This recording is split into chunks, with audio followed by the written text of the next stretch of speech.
आपल्या शहरातील, जिल्ह्यातील आणि राज्यातील ताज्या बातम्या पाहण्यासाठी TV7 न्यूज चॅनल सबस्क्राइब करा आणि बेल आयकॉनवर क्लिक करा।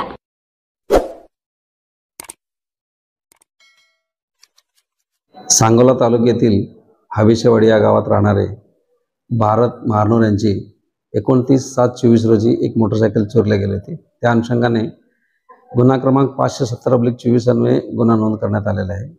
दिनांक 31/7/24 रोजी कडलास येथे पेट्रोल पंपवर चोरी करताना 2 विधी संघर्षग्रस्त बालक पब्लिकने ताब्यात घेतले होते। त्यांच्याकडे विचारपूस केली असता आकाश हातेकर राहणारा घेरडी याने त्यांना चोरी करण्यास सांगत असून त्यांच्याकडे चोरलेली गाडी घेत होता अशी त्यांनी माहिती दिली। त्या अनुषंगाने अधिक त्यांच्याकडे सखोल विचारपूस केली आणि हातेकर याच्याकडून सांगोला येथे चोरलेले 9 मोटरसायकल आणि जत येथे चोरलेले 4 मोटरसायकल ताब्यात घेण्यात आलेले आहे, जप्त करण्यात आलेले आहे। सदर गुन्ह्याचे अधिक तपास चालू आहे।